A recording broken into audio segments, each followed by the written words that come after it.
Hello friends, we are starting a lecture series on ABG. So this will be the first lecture. So this may be a long lecture, and if I am not able to cover ABG in this lecture, I will also post a second video of ABG. So before starting ABG, we should know some of the normal values. So normal value, for example, the normal value of PaCO2 that we will be taking is 35 to 45 and baseline 40. Normal value of PaO2 on a patient who is on room air will be more than 88. Now, since PaO2, that is partial pressure of oxygen in blood, depends on also on the FiO2. Therefore, this is just knowing PaO2 is an absurd concept. Therefore, we have introduced the concept of PF ratio, where P refers to PaO2 and F refers to FiO2, that is percentage of oxygen that we are giving. So this value should be more than 300. So what is PF ratio? For example, if we are giving on a 60% oxygen, the PaO2 of a patient is, for example, it is 250. So if we calculate the PF ratio, so PF ratio will be 250 upon 0.6, that is 2500. 6 for the 24, 6 to the and 422. So this will be the PF ratio. Okay. So this is PF. Then bicarb value. Bicarb will be 22 to 26 normal value. Then normal value of sodium will be 135 to 145 millicalents per liter. This is also in millicalent per liters. Okay. Normal value of lactate is less than 2 millimoles per liter. But remember, if we are calculating lactate in mg per dl, the normal value is less than 19 mg per dl. So it is very important to see lactate, that in which unit lactate is given. Some of the ABG gives unit in moles and some gives in mg per dl. So always check in which unit they have mentioned the lactate. Then we can some ABG also mentioned magnesium. So magnesium values can be in three different units. It can be in mg per dl, it can be in milliequivalents per liter, it can be in millimoles per liter. Okay. So in mg per dl, the normal value of is 1.7 to 2.4 mg per dl. In milliequivalents per liter, the normal value of magnesium is 1.5 to 2 milliequivalents per liter. In millimoles per liter, the value is 0.75 to 1. So you have to check in which unit magnesium is giving. They are giving. Normal value of potassium, it is 3.5 to 4 to 5.5 milliequivalents per liter. Okay. Now again coming to the calcium value. This is also very confusing.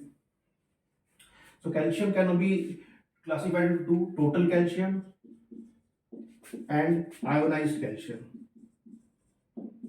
So total calcium can also be given in two units, in mg per dl and in millimoles per liter. So total magnesium in mg per dl is 8.9 to 10.1 mg per dl, although some books just say 9 to 11 mg per dl, but this is what Harrison mentioned.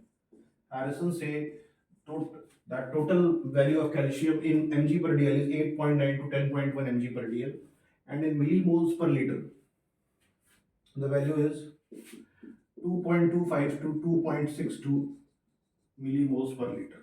Okay. Now, if we talk of ionized calcium, then it can also be measured in mg per dl and millimoles per liter. So in mg per dl, the value is 4.8 to 5.6 mg per dl, and in millimoles the value is 1.2 to 1.4 millimoles per liter. Generally, in ABG, ionized value of calcium is mentioned, and most of the ABG mentioned calcium in millimoles per liter. So the normal value is 1.2 to 1.4. Also, some of the ABG mentioned calcium in mg per dl. So you have to see that generally ABG calcium will be given ionized form is given. So you have to check whether they are giving in mg per dl or millimoles per liter, and accordingly you have to check. So this is the normal values that you have to know. And if you are not doing, most of the ABG give you standard value, that standard value that is written in the ABG, so you can compare from that. After knowing this, you have to know about acid production in the body, and what will happen if the body develops abnormal pH. For example, if a person develops abnormal pH, what will happen? There are certain things that can happen. First thing, like cardiac effect. In cardiac, patient can develop arrhythmias. Patient can develop arrhythmia. Patient can develop heart failure. Why heart failure? Because if the pH is distorted, it is not between 7.35 to 7.45, patient can develop decreased contractility, especially in acidosis. Also, there is decreased vascular tone. So when vascular tone will decrease, patient develops hypotension. So these are the cardiac effect. If we talk on the brain, CNS effect, then patient can develop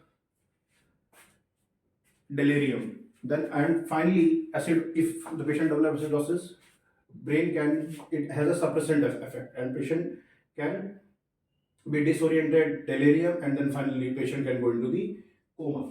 In respiratory muscles, it causes a weakness of the muscles, especially respiratory muscles. Therefore, if the patient is in ICU, if the patient is on ventilator, it becomes very difficult to wean the patient off from the ventilator if the patient is having acidosis. Okay. Then secondary enzyme function. We know that the most of the enzyme works in the 7.35 to 7.45 pH. So if there will be, the pH will be distorted, it will not be in this that range. Most of the enzymes will be non-functional. I am saying most of the enzymes because there are certain enzymes which can function even in acidic and alkalotic medium. For example, gastric enzymes which digest protein, pepsin, that can work in acidic medium. But most of the enzyme will be non-functional. And second, also, if there is abnormal pH, patient can develop secondary electrolyte abnormality. For example, in acidosis, patient can develop hyperkalemia. In alkalosis, patient can develop hypokalemia. So these are the problems that is associated if the patient develops abnormal pH. Now we have to understand about some, there are certain acidic components which are normally produced in the body. For example, when there is digestion of the protein, which is the, do you know which is the acid that is produced? During digestion of protein, H2SO4 is produced in a very small amount. During the digestion of phospholipids, the acid that is produced is H3PO4, which is known as phosphoric acid.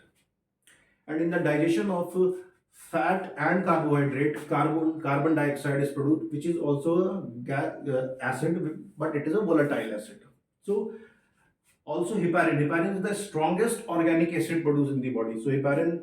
So these are some of the acid which is normally produced in the body, and body compensate for it with the help of the buffer. But but the problem arises when there are certain abnormal acid which are produced. So we will talk about some of the abnormal acid which is produced by the body. For example, we know a condition that is known as DKA, that is diabetic ketoacidosis. In diabetic ketoacidosis, body produces three kinds of acidic substance, that is beta hydroxybutyric acid, then acetoacetate, and then acetone. Also in lactic acidosis, body produces lactic acid. Similarly, in methanol poisoning, body produces formic acid. In ethanol poisoning, body produces ethanoic acid. So we have to know that what these abnormal acidic condition. For example, lactic acidosis. So we'll just 5 to 10 minutes we'll give on lactic acidosis. So first thing that we have to understand, that what is the normal amount of lactic acid produced in the body. The normal amount of lactic acid that is produced in the body is 20 millimoles per kg per day. What is the normal value of lactic acid in the syrup? It is less than 2 millimoles per liter. And I have also told you in mg per dl it is less than 18 mg per dl. Okay. More than 2 millimoles per liter we say lactic acidosis. More than 4 millimoles per liter we say severe lactic acidosis. So this is some mathematical things that we have to understand about the lactic acidosis. Now coming, what can be the cause of the lactic acidosis? Now, lactic acidosis cause can be divided into two: type A, and second is type B. Now, for example, if this is a cell and this is the blood supply of this cell. Now, because of any reason, for example, if there is a thrombus, so there will be decreased blood supply. So whenever there will be decreased supply, body will start. Now, normally in the presence of oxygen, body uses glucose. Glucose is converted into pyruvate, and that pyruvate moves into the Krebs cycle where, and eventually it forms ATPs. But when this Krebs cycle requires oxygen aerobic condition, that but in anaerobic condition, that pyruvate is not able to go inside the Krebs cycle, so it is utilized by the lactate dehydrogenase enzyme and lactate is formed. So whenever there is an aerobic condition, it may be because of decreased blood supply or because of decreased oxygenation, any of the thing. So what will happen? Glucose will form the pyruvate. Normally, pyruvate uses enzyme that is pyruvate dehydrogenase in the presence of thiamine and magnesium, and it is converted into acetyl coenzyme A, which moves into the Krebs cycle where it combines with the oxaloacetic acid, then it forms the cis aconitate, okay, and further it forms the Krebs cycle. But this things happen only in the aerobic condition. When there is no oxygen, this pyruvate is utilized by the enzyme lactate dehydrogenase and it forms the lactic acid. Okay, so this is what is known as lactic acidosis. Now, this lactic acid, why body forms this lactic acid? This lactic acid moves into the blood, and from the blood it goes to the liver, and in liver this lactic acid is again converted into pyruvate, and from pyruvate it is again converted into the glucose, and this is known as gluconeogenesis, and then it again goes to the cell for metabolism, for producing energy. This cycle is known as Cori cycle.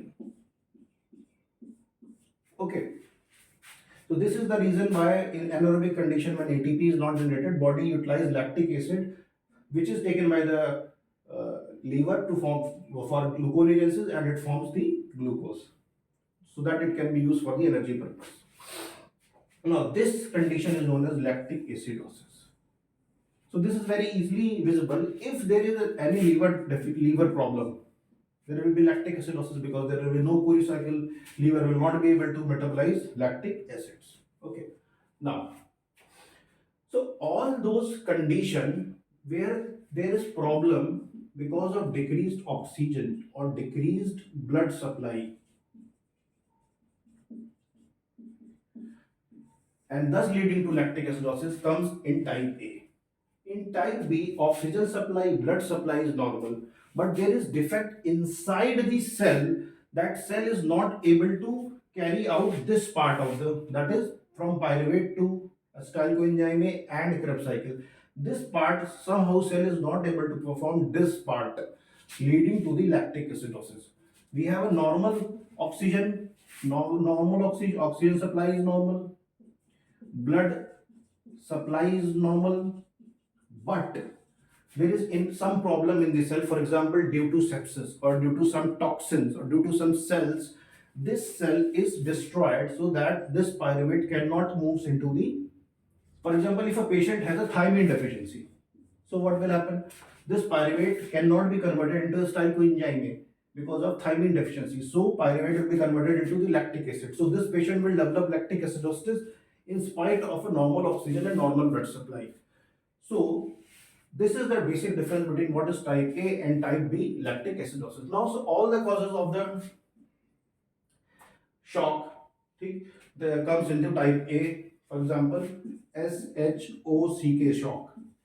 S for sepsis. Initially in septic shock, patient developed type A lactic acidosis. H for hypovolemia. Hypovolemia can be due to any reason, blood loss, diarrhea, or because of the diuretics. Okay. O for obstructive shock. What is obstructive shock? In obstructive shock, we have three things. One is pulmonary embolism, which provide obstruction to right ventricle. Then we have tension pneumothorax, which provide obstruction to right and left ventricle both. And we can also have we have pericardial effusion, which can lead to cardiac tamponade. Then for C, you can remember cardiogenic shock, that because of heart failure, for example, if a patient develops MI, after which the heart contractility is lost and he lands up into the heart failure or amyloidosis, sarcoidosis, cardiogenic shock. And case you can remember anaphylactic shock. So all these things will lead to the type A acidosis. Other condition is shivering. If the patient is doing excessive shivering, or if the patient is doing seizure, or if there is limb ischemia. In limb ischemia, there will be no blood supply. So these are the causes of type A, that is lactic acidosis. Now, what will be the causes of type B lactic acidosis? We know in type B lactic acidosis, oxygen and blood supply will be normal. There should be some defect in the inherent defect in the cell. Now, we have seen that this lactate is normally utilized by the liver. So any liver disease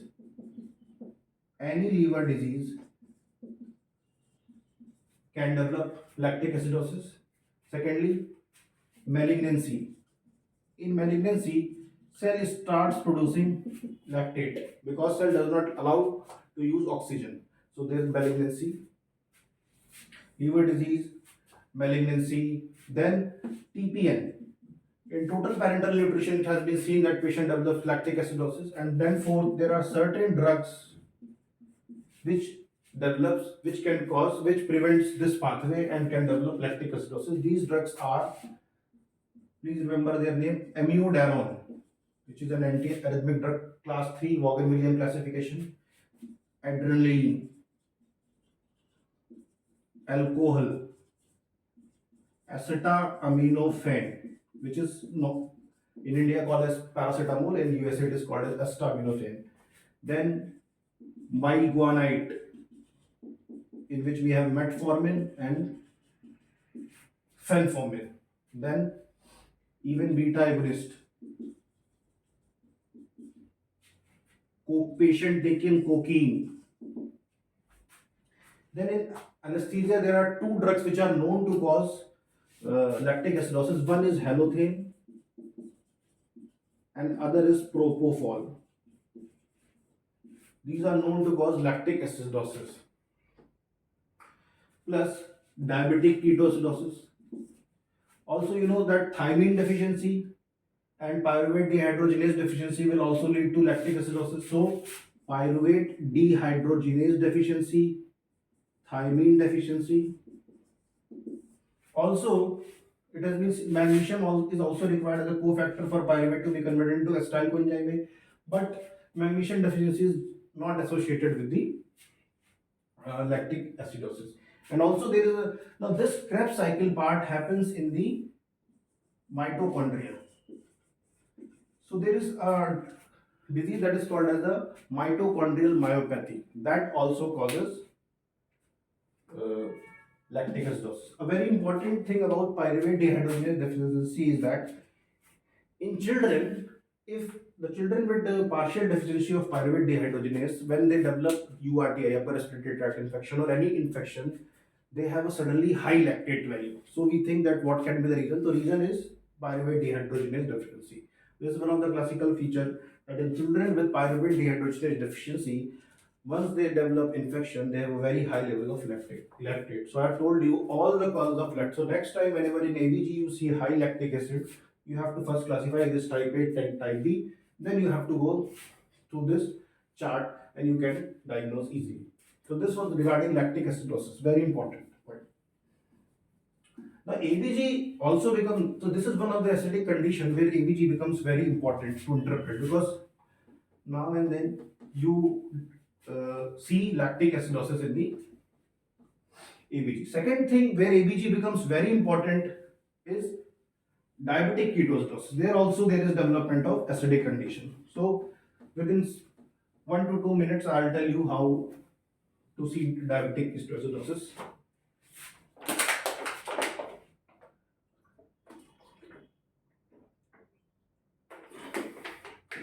Or I will discuss diabetic ketoacidosis at the end of the lecture.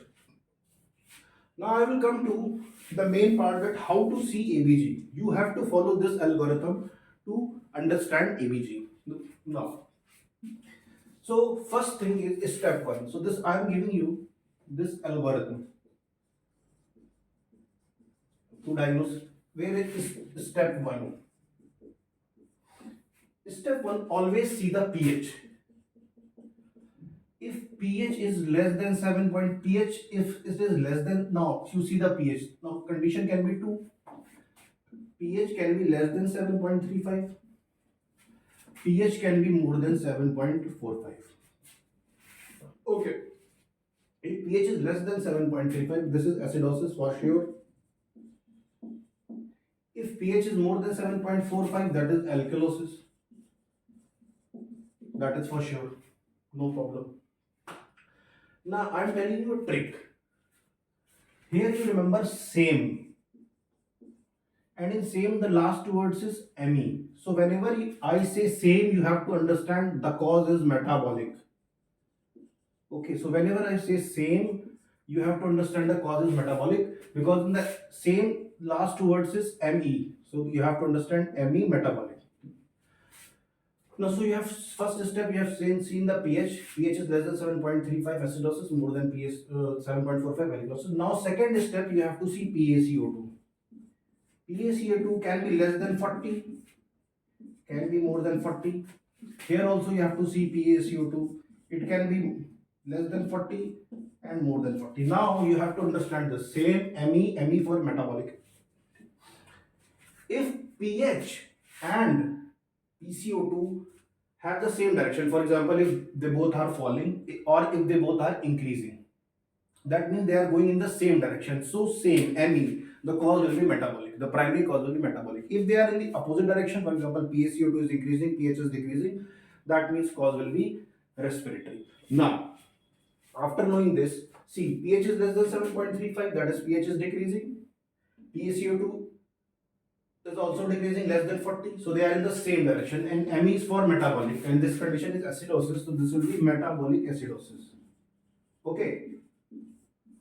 Now, this condition, pH is less than 7.35, so pH is decreasing, and PaCO2 is more than 40, it is increasing. So they are in opposite direction, and we know that for same we have metabolic opposite. So this condition, the primary disorder is respiratory, and this is a respiratory acidosis. Okay, so this is how you identify the first disorder.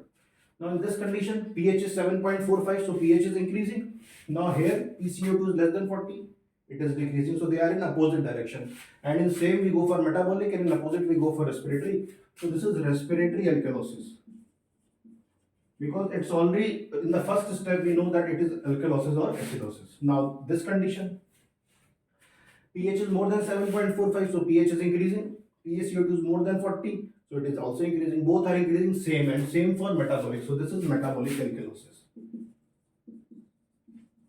So you can understand. So by this you have, this is the primary disorder.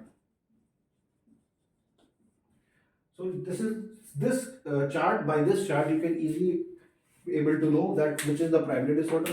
Now, which is the primary disorder? Just remember this same.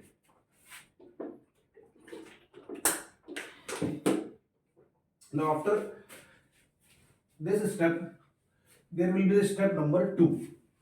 Step number 2 will be compensation. How to do compensation? How to understand compensation? So for that we have to understand. So in step 1, you just find out the primary disorder. In step 2 is for compensation. Now, first we will talk of metabolic acidosis. In metabolic acidosis, we know that Now always remember CO2 is an acidic gas. Okay, and bicarb is basic. In metabolic acidosis, there is acidotic condition, that is condition is becoming acidic. So what CO2? So what is body will do? Body will try to wash out CO2 because CO2 is acidic gas. The what body can do, since there is also acidosis, there is already acidosis. So body will try to remove CO2 because CO2 is acidic gas. So removing CO2 will somehow manage the acidic condition. Will somehow bring the pH up. So body in compensation to metabolic acidosis always hyperventilate. Why it hyperventilate? To move the CO2 out so that there is some relief in acidosis. So what happened? PaCO2 decreases. But how can we know that till what value PaCO2 should decrease that we can say that this patient has a fully compensated? For that we use a formula that in metabolic acidosis PaCO2 value should be equal to 1.5 into bicarb plus 8 plus minus 2. If PaCO2 value has, after hyperventilating, PaCO2 will decrease and PaCO2 value comes equal to this value. That means patient is hyperventilating. But for example, if we calculate through this and PaCO2 comes to be 30, but in actually the patient and the actual patient PaCO2 is also 30. That means patient has fully compensated. By hyperventilating, he or she is able to completely wash out the PaCO2. But if the PaCO2 is coming to be 30 through this formula, but actual PaCO2 is 36, that means patient is not able to fully compensate. There is 6 CO2 still left in the body. So we'll say that patient has metabolic acidosis plus patient is not able to wash PaCO2 completely. So there is also some respiratory acidosis. Don't panic. In the end, I will solve 6 to 7 good ABG and you will understand each and everything. So you have to remember this compensatory formula. If after, in metabolic acidosis, body will remove CO2, hyperventilate. If PaCO2 will be equal to this, then that will be called as complete compensation. If PaCO2 will be more than this, then they will say that patient also has respiratory acidosis. Now coming to the metabolic alkalosis. Now in metabolic alkalosis, body will try to conserve CO2. Why? Because there is alkalotic condition. So body will try to maintain an acidic condition. So how it will do? It will conserve CO2. So body will hypoventilate. So in metabolic alkalosis, body hypoventilate. And since body hypoventilate, so PaCO2 will increase. Now again, how we will know that body has completely compensated this metabolic alkalosis? For that we have a formula that PaCO2 should be 40 plus 0.7 into bicarb value minus 24. If PaCO2 comes equal to this, that means body has completely compensated. For example, if a patient develops metabolic alkalosis and he started hypoventilating, hypoventilating means decreasing respiratory rate, decreasing tidal volume, and his PaCO2 comes to be, for example, 40. But this formula said that PaCO should be 50. That means body is not able to completely compensate. Body has to further hypoventilate so that this PaCO2 increase and this 40 becomes 50. So what we will say that this patient has metabolic alkalosis plus this patient also has respiratory alkalosis because he is not able to completely compensate for the metabolic alkalosis by hypoventilating. Okay. So this is about compensation of the metabolic alkalosis. I will solve questions so you will understand. Now coming to the compensation of the respiratory acidosis and respiratory alkalosis. So respiratory acidosis and respiratory alkalosis. Now please remember this one 2, 1 and 2, 1, 4, 2, 5, 14 and 25. Now in case of respiratory acidosis, it has to be divided into two parts, acute and chronic. Similarly, respiratory alkalosis has to be divided into two parts, acute and chronic. Okay. Now, what will happen in cases of respiratory acidosis? In respiratory acidosis, the condition is acidic and bicarb is a basic component. So, in respiratory acidosis, bicarb will increase. Similarly, in case of respiratory alkalosis, the condition has become alkalotic, so and bicarb is also alkalotic. So, body will try to compensate by decreasing the bicarb. So, in this condition, there will be a decrease in the bicarb, and in this condition, there will be an increase in the bicarb. Okay. So, what will happen? So, we have to know how much bicarb should be there that will say that this respiratory acidosis or alkalosis has completely compensated. Now, in respiratory acidosis, bicarb will increase. So, now bicarb value should be, we'll take 24 as the baseline, and we know that bicarb will increase, so we'll add a plus sign. Okay. Now, this one, we'll take 1 for acute. Here write 1, 4, 2, 5 and divide it by 10, by 10, by 10, by 10. So I'm saying 1, 4, 2, 5. So 1 by 10, 4 by 10, 2 by 10. Now write 1 by 10. Now we know that this is in respiratory acidosis. That means CO2 will be more. So CO2 minus 40. So bicarb should be this. In case of acute respiratory acidosis, bicarb should increase to this value. If bicarb has increased to this value, that means patient has compensated. If bicarb is less than this, that means patient also has some metabolic acidosis. Now in chronic case, in respiratory acidosis, if the condition is chronic, then we know that bicarb should also increase. So bicarb 24 plus, because bicarb will increase. Now we'll use 4 by 10. And since CO2 will increase, we have CO2 minus 40. So now the bicarb value should be equal to this. If bicarb has value comes, patient bicarb comes to this, that means patient has compensated. If bicarb is less, that means patient also has acidosis. Now in case of alkalosis, in acute case, what will happen? Bicarb will decrease. So what should be the bicarb value? Bicarb value should be equal to 24. Since now bicarb is decreasing, we'll put a minus sign. Here we have a plus sign. And 2 by 10 and same 40 minus CO2, because now CO2 will be less than 40 because it is an alkalotic condition. Okay. So bicarb value will be this. In case of chronic respiratory alkalosis, bicarb have to decrease, so the bicarb value will be equal to 24 minus, because bicarb is increasing, 5 by 10 into CO2 minus 40. Sorry, 40 minus CO2, PaCO2. Okay. So by this condition, you can easily calculate what should be the, if bicarb has come to this value, that means normal, because alkalosis bicarb should decrease to this value. If bicarb is not able to come to this value, bicarb of the patient has not come to this value, that means patient also have metabolic alkalosis. We will see this in the question. So now step 1, we decide what is the primary disorder. Step 2, we use these formulas to know the compensation, and if there is any compensation, and we have to find out is the patient is completely compensated or partially compensated.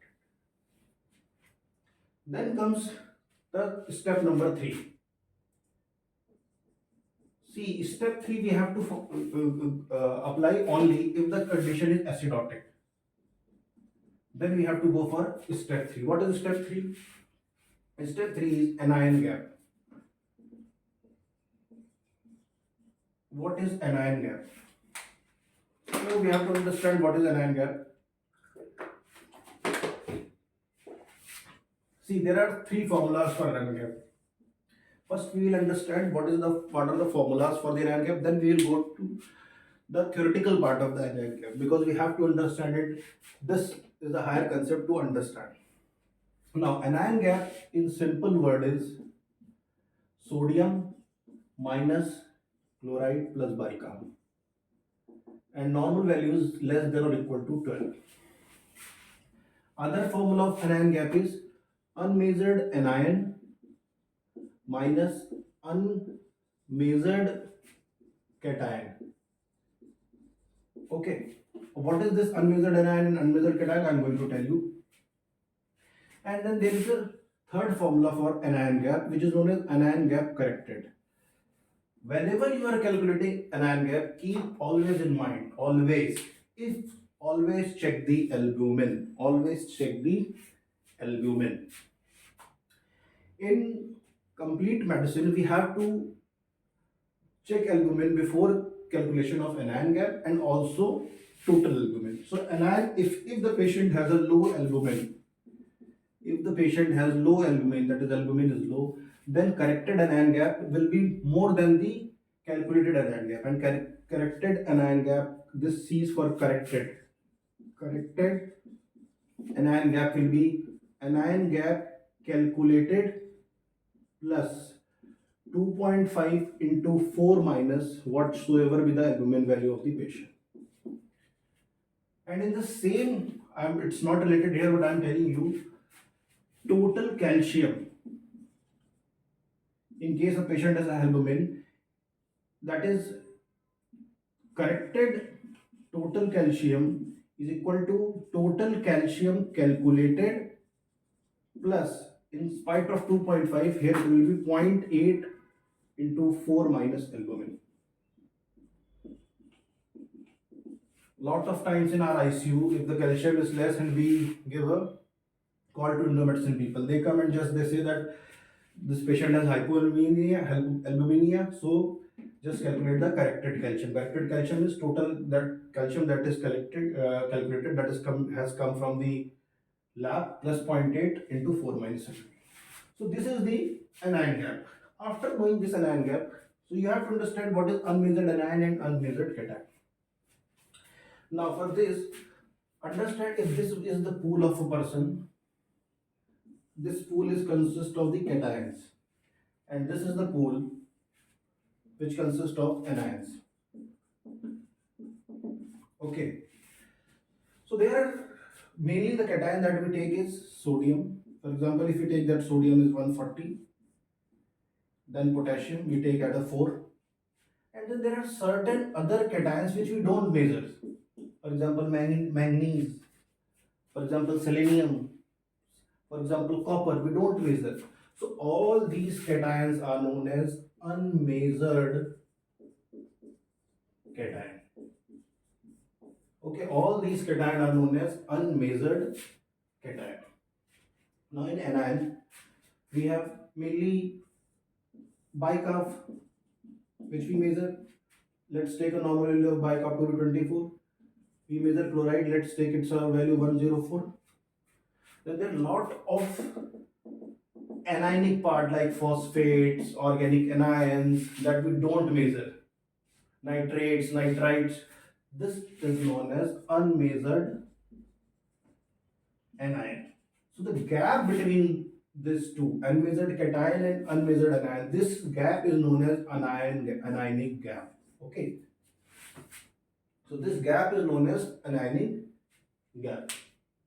Now, we will study metabolic alkalosis, metabolic acidosis in detail, but we can build a concept from here only.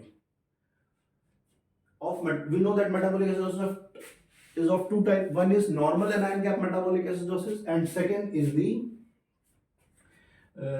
high anion gap metabolic acidosis, that is HAGMA and NAGMA. So that we can understand just from this diagram. For example, first we'll understand what is NAGMA. NAGMA is normal anion gap metabolic acidosis. Why normal anion gap? Now, just forget this. Just think of three things. Anything because of which body is losing bicarb, that is there is decrease in the bicarb. Always remember, whenever there will bicarb loss will be there, body will try to compensate for that bicarb loss by increasing the chloride content. Okay, always remember this. And just opposite is also true. Okay. So now remember a thing that bicarb, there is loss of the bicarb. Okay. Or there is second thing, there is increase in H plus in the body. Or there is a decrease in the chloride, increase in the chloride. Similarly, when there is an increase in the chloride content, bicarb decreases just to maintain neutrality. Now, for if there will be a decrease in the bicarb, body is losing bicarb. So what happened? For example, bicarb came to from 24, bicarb comes to 20. So chloride will come to what? It decreases by 4, so chloride will increase by 4, 108. So this part will remain same. So what will happen? This anion gap will remain same. So any condition where will be loss of the bicarbonate from the body, there will be no change in the anion gap. So that will be called as a normal anion gap metabolic acidosis. So I am telling you the reasons why or what are the conditions where bicarb is lost. For example, if the patient has diarrhea, there is a loss of bicarbonate. In cases of pancreatitis, there is loss of bicarbonate. In case of RTA, but only in type 2 renal tubular acidosis and not type 1 and 4. Type 2 renal tubular acidosis, okay, there is loss of bicarbonate. When we use lactulose, there is loss of bicarbonate. So in all these conditions, what happens? Bicarb decreases and chloride increases. So this compartment remains same. There is no change in the anion gap because unmeasured cation or unmeasured anion में कोई change नहीं होता. Now what will happen if there is increase H plus? Increase H plus happens in the RTA type 1 and type 4 and initial chronic renal failure. When there will be increase H plus, it will be just like loss of bicarb because this H plus increase will combine with the bicarb, and when this increase H plus will combine with the bicarb, so bicarb will decrease. For example, if there are 4 H plus which has combined with the bicarb, so bicarb will come from 24 to 20, and again that the same thing will happen. Chloride will increase from 104 to 108. So this compartment will remain the same, and there will be no change in the anion gap. Therefore, in these two conditions, in condition where H plus increases, only H plus. I'm not saying that you are giving HCl to the patient and there is H plus plus Cl minus. Not in this condition. In the condition where only H plus is increasing, for example, in renal tubular acidosis type 1 and 4 and initial CRF, this H plus will combine with the bicarb. So bicarb will be decreased, so chloride will further increase, and this compartment will remain same. And so this will also lead to normal. Now anything which increases chloride, for example, if you are giving too much of 3% NS, or you are giving normal saline 0.9%. In these conditions, chloride will increase, so bicarb will decrease. So again, this compartment will remain same. Therefore, in cases when you give a high normal saline to a person, patient develops normal anion gap metabolic acidosis. Because the increase in chloride leads to decreased bicarb. You don't need to give bicarb to those patients. Whenever you will give, you can also see this in real practice that whenever you are giving too much of normal saline, patient has a high chloride like 109, 108, and bicarb will be 18, 19. That is because this compartment is managed. They both manage themselves. Chloride increases, bicarb decreases, anion gap remains normal. So these are the reasons of normal anion gap metabolic acidosis that you can understand very easily. I'll again teach you metabolic acidosis, but here I have given you the why in these cases there is no change in the anion gap. Now coming to the high anion gap metabolic acidosis. Now you have to understand in HAGMA, that is high anion gap metabolic acidosis, what happens? For example, if body has gained an acid, for example, this name of this acid is HA, so it will be break down into H plus and A minus. Now what bicarb will do, this bicarb will combine with this H plus, and this anion will increase. Okay, so this anion, where it will go? It will go into the unmeasured anion pool. So it will come here. So now unmeasured anion pool was initially till this point, it will come to this point. So there will be increase in the anion gap. Okay. Now bicarb is decreasing, but bicarb is here. It is not just the H plus, it is also the A minus which is also increasing. Initial in case where I told you renal tubular stenosis type 1 and 4 and initial chronic level, there is just H plus increase, no increase in the A minus. So this A minus, now body has received this acid from outside. So there is increase in H plus and A minus, and this A minus is entering into unmeasured anion pool, so that we have a high anion gap metabolic acidosis. Okay. Now, so what you see that there is a fall of the bicarb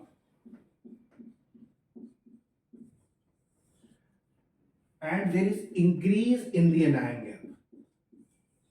So what you are seeing, anion gap increase हो रहा है क्यों? क्योंकि और bicarb तो is neutralizing this H plus and this A minus is going into the anion pool. So anion gap is increasing because this is increasing. This anion unmeasured anion is increasing. So what scientists have done, that they have taken the ratio of this, that is change in anion gap, which is increasing, about change in bicarb. This is what is known as delta ratio. Okay. So change in anion gap, that is anion gap minus 12, because we take 12 as a reference, about 24 minus bicarb. This is known as delta ratio or DR. I will say delta ratio to be DR from now.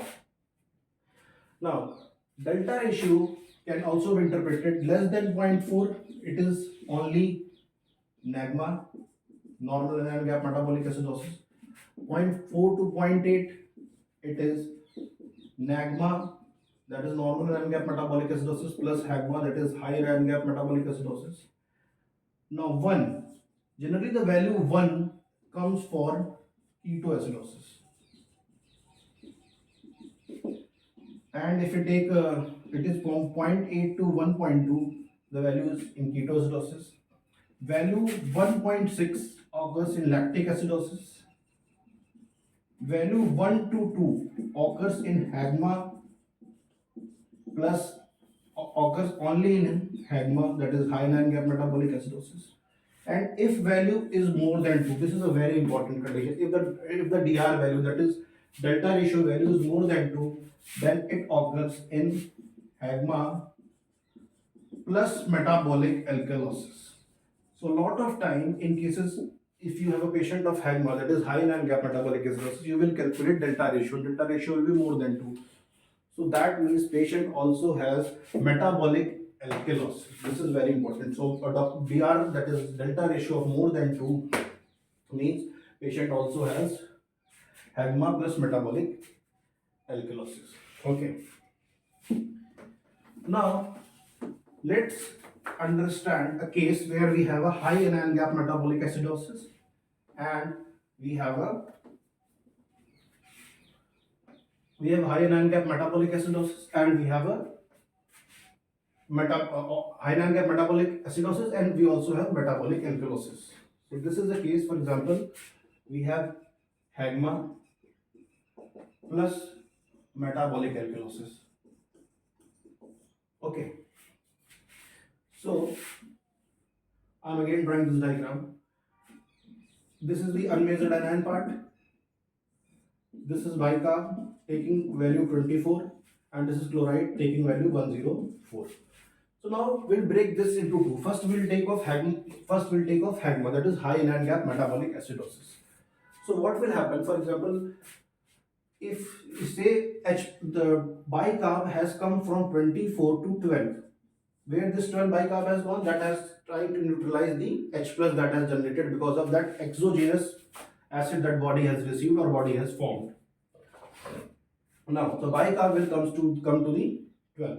Now here if we calculate the anion gap is 140, sodium is 140 minus chloride is 104 minus bicarb is 12. So this value comes to be 140 minus 116, that is 24. So anion gap is 24. Now if we calculate the delta ratio, what will be the delta ratio? Delta ratio will be, we know the formula of delta ratio, that is anion gap minus 12 upon 24 minus bicarb So anion gap is 24 minus 12 upon 24 and minus bicarb. Bicarb is 12. So this value will be 12 by 12, that is 1.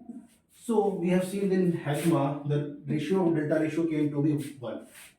Now this patient has also developed metabolic alkalosis, for example due to vomiting or due to nasogastric suctioning or due to contraction of the fluid. This patient has developed metabolic alkalosis. So what will happen? Bicarb now increase to 18. Okay, when bicarb will increase to 18 in metabolic alkalosis, the chloride will try to compensate it. So chloride will decrease. So it has increased by 6. So chloride will decrease by 6. It will be 98. Okay. So now again calculate the anion gap. Anion gap will be 140 minus chloride 98 plus 18. So it will be again 140 minus, that is 24. So anion gap has not changed. Now calculate the delta ratio. Delta ratio is anion gap, that is 24 minus 12 upon 24 minus bicarb. Bicarb is 18. So this will be 12 by 6. This is coming to be 2. Now, so जैसे ही high anion gap metabolic acidosis के patient ने metabolic acidosis develop किया, see delta ratio has come to 2. So that is the reason I am telling you this delta ratio is very important in the case of HEGMA, because in case of HEGMA you will not be able to understand that patient also has metabolic acidosis or patient does also has normal anion gap metabolic acidosis. For that you have to calculate delta ratio. This is the theoretical aspect that I have explained you. So you have to know how to calculate the delta ratio and what are the, how will you interpret it, delta ratio. Now I will solve. Now this was regarding the ABG when the pH was abnormal. There are a lot of ABG in which you will see that pH is normal. So I am telling you, for example, normal pH. The ABG has a normal pH, but PaCA2 and bicarb are not normal. So how to crack these ABG? Okay, so we have to understand this. We have understand those cases in which pH was abnormal. So first we will identify through this table. We will identify whether it is which one is primary disorder. Then we will calculate the compensation, and if there is acidosis, we will calculate the anion gap, delta ratio, and will interpret it. Now there is other class of ABG in which we have a normal pH, and PaCA2 and bicarb is abnormal. So is this pH normal? Is this, that means there are two or more than two uh, problems which are compensating each other so that pH has come to the normal. That means this patient is more worse than the patient that we have discussed earlier. Now, for this we have to take use of the anion here always. And I am telling you one table which is very easy to memorize. Now this is PaCO2, this is bicarb, this is anion gap, and this is interpretation. Now each of this condition can be, I can also give the theoretical aspect, but then video will become very lengthy. Now there can be condition where PaCO2 and bicarb can be increased with a normal anion gap. Condition where PaCO2 and bicarb are increased, anion gap also increased. And in all these conditions, I have told you that pH is normal. Okay.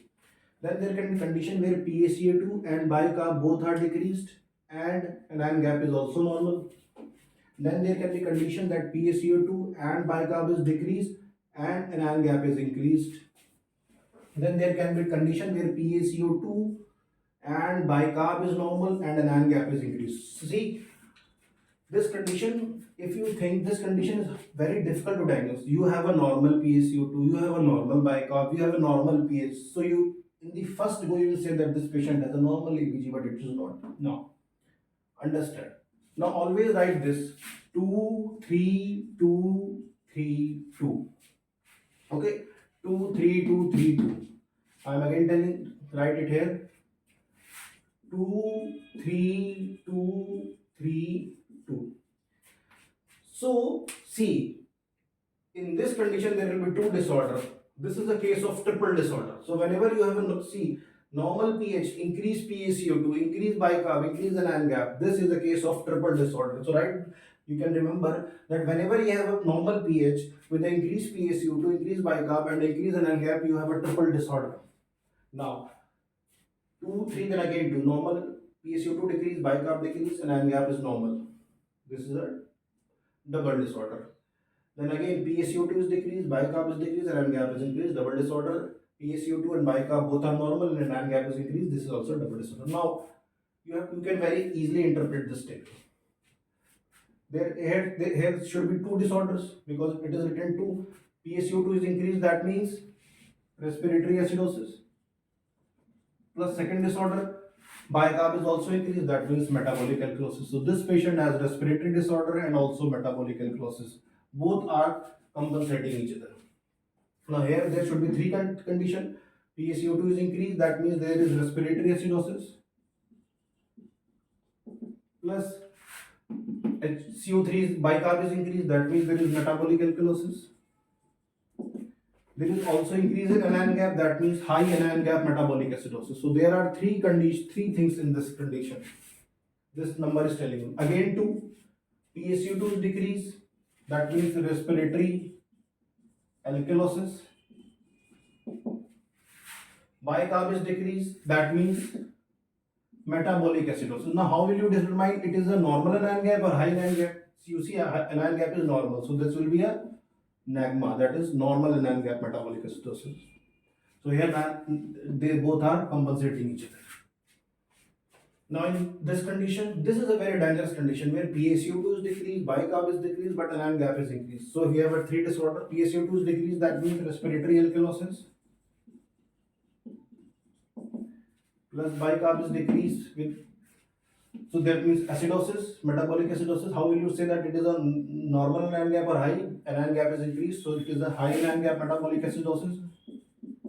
Plus minus, patient can also has metabolic alkalosis. So how will you know that this patient also has metabolic acidosis? This is a patient of phlegma, and to know that the patient of phlegma has the metabolic alkalosis, you have to calculate what is known as DR. If DR is equal to or more than 2, then you will also say that this patient has metabolic alkalosis.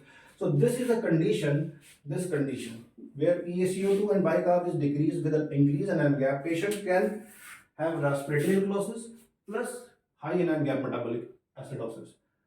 Plus patient can also develop metabolic alkalosis. So these two conditions will always be there, but how will we know that a patient also has metabolic alkalosis?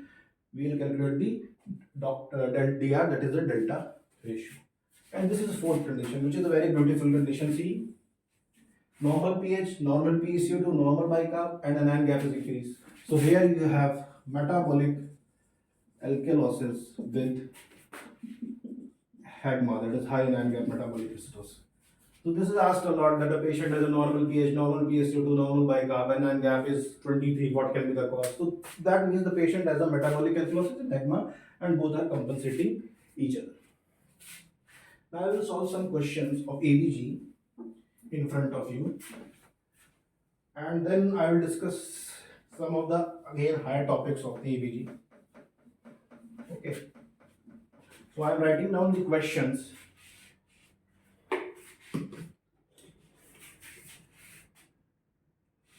Okay. So see this question, first question. pH is 7.12, PaCO2 is 32, and bicarb is 10. Now again see, pH is 7.12, that means patient has acidosis. Use the step 1. Now PaCO2 is 30, that is less than 40. So now pH and PaCO2 both have decreased in the same direction, both have decreased, and same Me means metabolic. So this cause is metabolic acidosis. This was the first part. The second part was the compensation. We know that in metabolic acidosis, patient will hyperventilate. That means patient PaCO2 will decrease. And how will we know that PaCO2? So pani le aa gaya.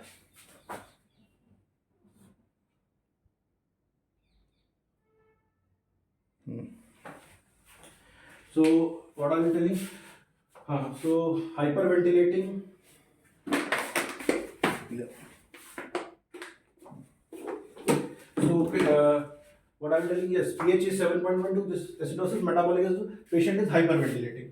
So patient is hyperventilating, PaCO2 will decrease. Now we'll use that same formula.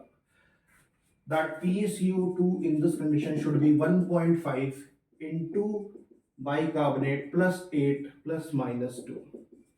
Now applying this formula, 1.5 into bicarb is 10 plus 8 plus minus 2, that is 15. This will come 15 plus 15 plus 8 plus minus 2, that is 15 plus 8 is 23. 23 plus minus 2, that means 21 2 plus minus 2, that minus 2 and plus 2 from 23, 21 to 25. So PaCO2 should be in this range in this patient, but PaCO2 is 32. That patient is not able to completely hyperventilate or compensate. PaCO2 is more than this. That means this patient has metabolic acidosis plus also respiratory acidosis. So we can say that this patient has uncompensated metabolic acidosis, and because of there is retention of CO2, the patient does not completely wash out its CO2. There is also respiratory acidosis. This was the example number 1. Now coming to the example number 2.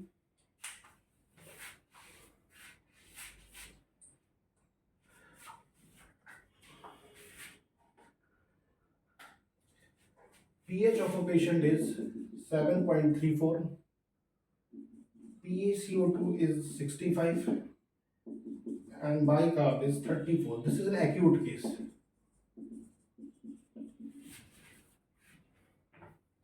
Now you see that pH is less than 7.35, that means it is acidosis. PaCO2 is more than 40. So what you are seeing that pH is decreasing and PaCO2 is increasing. Opposite. Same is for metabolic ME. This is respiratory. The cause here is respiratory acidosis. So this was the primary disorder we have found out. Now we have to see the compensation. In respiratory acidosis, in acute case, I have told you, in respiratory acidosis there will be bicarb will try to increase itself because acidic condition, bicarb is a base, it will try to increase and compensate the acidic environment. So bicarb की value जो आनी चाहिए, bicarb value should be 24 से ज़्यादा, should be more than 24, that is 24 plus, and I have told in acute case what you will use was 1425. So 1 by 10 into PaCO2 minus 40. Bicarb value should be this. So 24 plus 1 by 10. PaCO2 here is 65. 65 minus 40, that is 25, that is 2.5. So this will be equal to 26.5. So bicarb should increase to this value. But bicarb has actually increased to more than, it is more than that. That is, it is not 26.5. It is 32. That means bicarb, there is something other than this which is leading to the increase in the bicarb. So this patient all has respiratory acidosis plus also metabolic alkalosis. Okay. Now if you will see this in a one go, you will say this patient has only respiratory acidosis. Now, but if you will go step by step, then you will be able to find out, yes, this patient also has some metabolic alkalosis component. Okay. So you have to remember this formula, and you don't need to remember, you can just understand this formula. Okay. Now,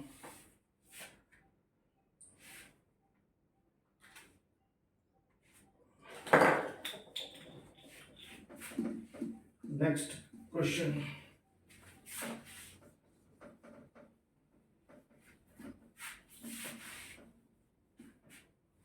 Now this is a very good question.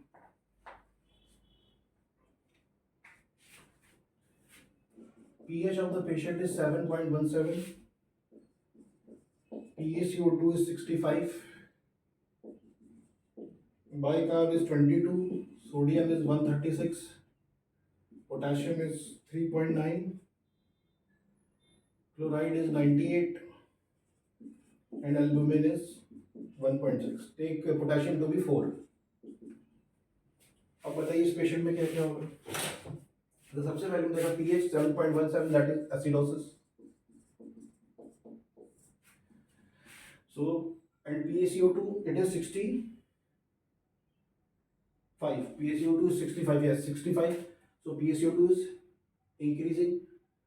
So that is they are in opposite direction. That means respiratory acidosis. The primary problem is respiratory acidosis. Okay. Now we will calculate what will happen to the respiratory acidosis. There should be compensation. What will happen in compensation? In compensation of respiratory acidosis, bicarb will increase. Okay. So we will calculate the value of bicarb. Bicarb value in acidosis will be 24 plus 1 by 10 into 65 minus 40. So it will come to be again 26.5. But is bicarb 26.5 or 26? It is 22. That means this patient also has some metabolic acidosis. Now, how can you say that this patient has only have normal or high iron gap metabolic acidosis? I have told you whenever you have a metabolic acidosis, you have to do two steps. First step, first step you have to calculate an iron gap. Second step you have to calculate delta ratio. Always, whenever in any ABG you have metabolic acidosis, always keep it in mind that calculate an iron gap and delta ratio. So now calculating an iron gap, we know an iron gap is sodium minus chloride plus bicarb. Sodium value is 136, chloride is 98, and bicarb is 22. So this will be 136 minus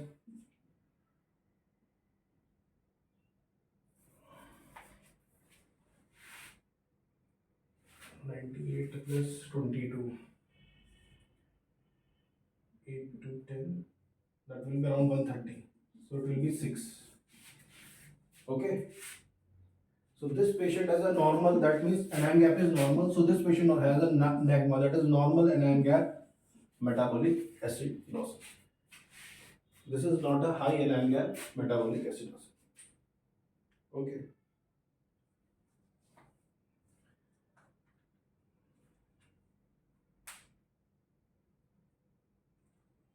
Now coming to a 14 years old patient whose pH is, who's a case of bulimia, that patients continuously vomit, pH is 7.39, PaCO2 is, PaCO2 is 36 and bicarb is 25, and case of bulimia, and his anion gap is 18.